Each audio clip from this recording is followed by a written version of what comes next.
E é aí que as pessoas descobrem suas vocações e muitas vezes não conseguem realizá-las, mesmo se esforçando muito. O vídeo de hoje é sobre vocação e meritocracia, essa palavrinha associada ao esforço. Vamos tomar um café e bater um papo? Olá, eu sou Rodrigo César e você está no meu canal. O Dia do Trabalho é 1º de maio porque em 1886, nessa data, teve lá em Chicago, nos Estados Unidos, uma greve por condições melhores de trabalho. É a mesma data em quase todo local do mundo, inclusive em muitos lugares ainda é feriado. Já que é Dia do Trabalho, vamos falar sobre vocação. Essa voz interior que nos chama para realizar algo, para autorrealização. E também nesse vídeo a gente vai falar sobre a operacionalização dessa vocação e que muitos associam ao resultado de uma meritocracia. A meritocracia está associada com esse pensamento de quem não se esforça não consegue e quem se esforça consegue, ou seja, as conquistas são por mérito, as promoções todas são por mérito. Realmente existem situações onde o esforço ele compensa e você consegue conquistar as coisas pelo esforço, pelo mérito, pelo trabalho exaustivo, mas nem sempre isso acontece, só que quem prega a meritocracia esquece que existem diversas variáveis que estão para além do se esforçar.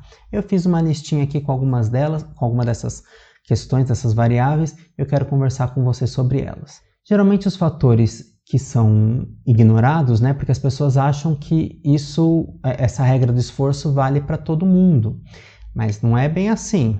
Então as pessoas ignoram, por exemplo, o preconceito racial. A gente sabe que em todo lugar do mundo, em específico aqui no nosso país, as pessoas acham que preconceito não existe, né? E que ele não teria nenhuma influência sobre conquistar ou não conquistar algo.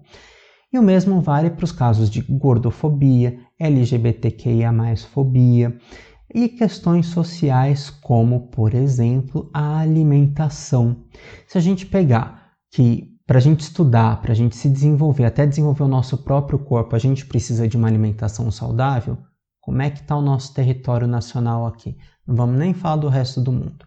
Mas não vamos falar do nosso território nacional aqui morando nas grandes capitais, não. Vamos falar dos outros locais. Como é que está a questão da fome? Como é que estava uns anos atrás e como é que está hoje? E como é que isso se transformou e qual o impacto disso? É muito frio a gente falar que as pessoas se virem elas que se esforcem, não é? Porque e se fosse a gente que estivesse nessa situação? Como é que a gente lidaria com isso? A gente não imagina, né? Por isso que a gente julga muito o outro e fala que basta o outro se esforçar porque eu tô aqui gozando dos meus privilégios. A alimentação, ela tem um fator importante, não só no nosso desenvolvimento das nossas capacidades cognitivas, mas também da manutenção do nosso estudo, porque quem está com fome não consegue estudar. E fome, eu não estou falando daqueles 20 minutos que a comida ainda não está pronta, que o delivery ainda não chegou. Eu estou falando de fome, de uma situação que se prolonga por vários dias e que não há possibilidade de comer porque não existe recurso financeiro para comprar o alimento. Então, qual que é o impacto disso? Será que essa pessoa não está se esforçando? Crueldade pensar isso, né? Enfim, outras coisas como, por exemplo, outras questões sociais também, como, por exemplo, o ambiente familiar, o ambiente doméstico. O preconceito da gente já pensa logo nas famílias mais pobres, né? Que elas que costumam ter vários problemas ali no aprendizado. Mas será que só está ali o problema de vínculo? E não só vínculo, né? Essa afetividade entre familiares que afetam o emocional e que quando a gente está com o emocional afetado, a gente também não consegue se dedicar plenamente às coisas. Mas também como é que estão as questões de incentivo, de acesso à cultura, porque várias vezes eu vejo isso no consultório. Eu sou psicólogo e várias vezes eu vi isso no consultório. Pai e mãe querendo que o filho estude, porque tem que estudar para se formar e tudo mais, mas a pessoa não cata um livro e não é por falta de acesso, é por preguiça ou por não ter sintonia com aquilo. Então como é que você quer que o seu filho estude algo se você mesmo não estuda?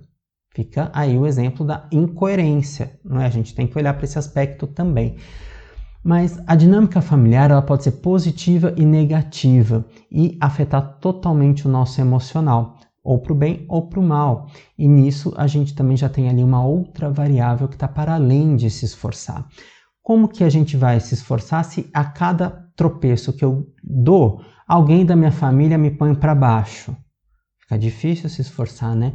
Com quantas coisas a gente tem que lidar quando a gente está se esforçando? Não é só com o obstáculo, não é só com a falta de dinheiro, com a falta de tempo ou com a necessidade de trabalhar e estudar. São com essas dinâmicas familiares e de amigos e das próprias pessoas do nosso entorno. A gente tem que colocar isso no papel também quando a gente fala de se esforçar. Outra questão é a educação. Nem todos têm acesso às melhores educações, às melhores escolas. O sistema educacional ele tem muitas falhas e nem sempre o que é particular é o melhor e nem sempre o que é o público é o pior. Então a gente também tem que observar como que está sendo gerida ali aquele processo educacional e também os recursos para estudar. Isso ficou tão evidente na nossa pandemia, né? Porque as pessoas precisaram ir para o online e suas conexões não eram boas para assistir a aula e também não tinham equipamentos para assistir a aula. Então, como é que a gente lança, por exemplo, um Enem, sendo que nem todo mundo teve acesso à formação de maneira igual? Aí já tem uma desigualdade. Então, será que basta se esforçar? Ou a gente tem que olhar para esses outros fatores também? Essa pergunta ela é muito importante para a gente pensar, tá? E a gente cai aí em outra questão, porque para a gente se esforçar ou melhor, para a gente conquistar as coisas, a gente também tem que fazer ali conexões com vários elementos, dentre eles não só aos educacionais, não só aos de formação, mas também com a questão da cultura. Porque, por exemplo, o Enem pede uma redação e essa redação você tem que colocar informações ali, principalmente culturais, né? E ter uma visão crítica das coisas. Então, como é que a gente desenvolve o nosso senso crítico? Com acesso à cultura, né? A cultura de qualidade, ela tem ali informações, ou melhor, serviços ou melhor ainda, ela tem ali produtos que estimulam a gente a desenvolver o pensamento crítico. Porque se acha que, de repente, no nosso país a cultura é tão colocada de escanteio? Porque um povo que tem cultura é um povo que vai questionar, não é?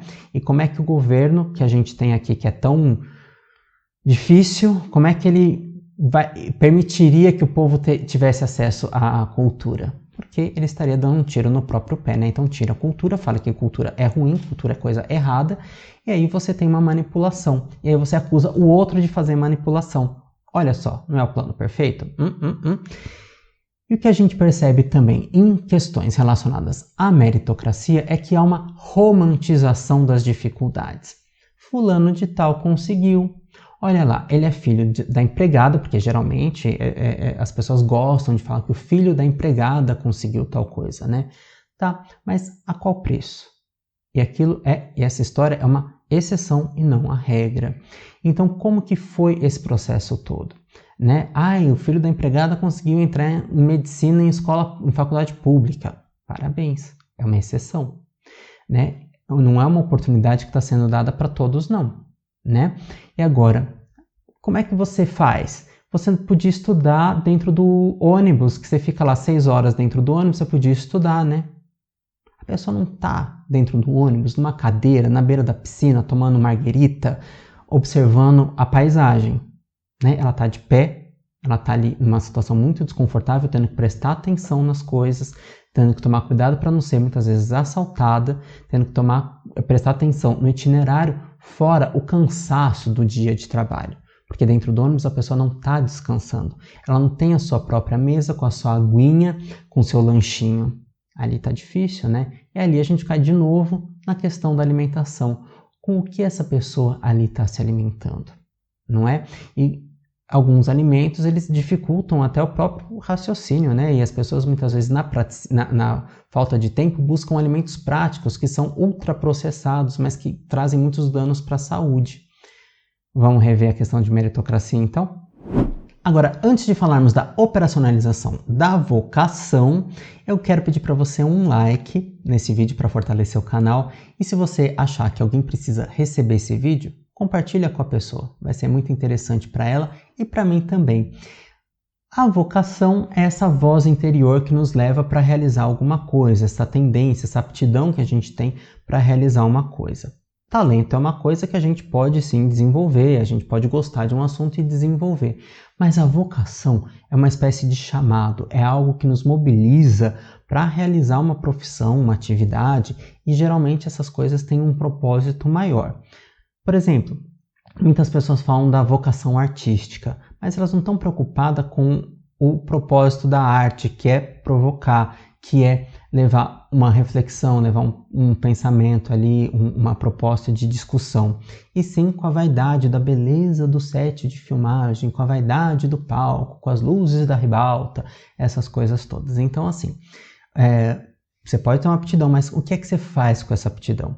Né? O que é que você devolve para a sociedade? Aí que está a vocação. A vocação tem sempre essa relação com esse devolver, com o fazer para o outro e não só para a gente. E de quebra ainda é o nosso sustento. Só que o que acontece? Muitas vezes a gente tem a formação, tem a faculdade, tem o curso, tem tudo aquilo que a gente precisa, mas não consegue se inserir no mercado de trabalho, porque o mercado de trabalho está saturado, os níveis de desemprego estão altos. E como é que a gente faz? Claro que a gente pode ter outras atividades para pagar os boletos, mas que não estão relacionadas com a nossa própria profissão, com a nossa própria vocação. Como que a gente planeja? Muitas vezes a gente precisa empreender. Por mais que a gente tenha uma profissão que vá ser inserida dentro do mercado de trabalho, dentro de uma empresa onde eu vou ser contratado, muitas vezes eu preciso empreender dentro da profissão e não só, como diz a outra coach lá, cria o seu mercado, né, de trabalho. Não é isso. É sim, quais opções eu tenho para fazer aquilo que eu gosto. Se de repente agora é algo pequeno e eu preciso trabalhar num outro ofício, numa outra profissão, num outro trabalho, num outro cargo que não está relacionado à minha profissão, como é que eu posso ir me aproximando sem largar tudo, né, tendo responsabilidade financeira inclusive, porque senão numa dessa eu posso rodar de vez e não conseguir me colocar no mercado de trabalho realmente. Então, o que a gente pode fazer? Como a gente pode se aproximar da profissão? É com cursos. Nos cursos, a gente, além de aprender, a gente também faz networking. Se eu não consigo pagar curso, o que dentro da minha profissão eu consigo aprender de graça no YouTube, na internet? Quais são as coisas que eu posso fazer? Lembrando que eu falei agora há pouco que a vocação ela está muitas vezes associada com esse servir, né, à sociedade. E aí a gente cai numa outra questão. Pessoas que gostam de trabalhar e não pensam na parte financeira, porque enfim são mais abertas à humanidade do que apegadas ao dinheiro. Só que a gente precisa se sustentar, a gente também não pode ser imprudente em só fazer um trabalho pelo prazer, a gente também precisa da remuneração. A gente tem que colocar isso na balança também, senão a gente sucumbe, né? Senão a gente não consegue realizar o nosso trabalho. Como é que a gente vai trabalhar se a gente também se priva das necessidades básicas e até de um certo conforto para conseguir pensar e planejar? Porque o conforto não é só curtir na praia, é também, mas o conforto também é eu ter a minha tranquilidade, a minha alimentação, tudo em ordem para eu conseguir pensar melhor na atividade que eu vou fazer e conseguir colocá-la em prática. E aí a gente pensa sempre nesse malabares, eu costumo pegar a metáfora do malabares, como é que eu equilibro tudo isso? Então, quando eu vou aprender o meu ofício, eu preciso aprender não só a técnica de trabalho, todo o conhecimento técnico, mas também como é a empregabilidade da minha profissão e quais são todas as possibilidades da minha profissão. E o mundo gira muito rápido, então se, por exemplo, a gente tem profissões que ontem trabalhavam em determinados nichos, hoje a gente tem profissionais dessas áreas trabalhando em outros nichos também. Se a gente está longe da nossa vocação, certamente a gente vai adoecer. Certamente a gente vai ter um vazio existencial, porque essa vocação ela está ali no nosso íntimo mais profundo e é uma das razões pelas quais a gente vive, é o nosso tal significado existencial.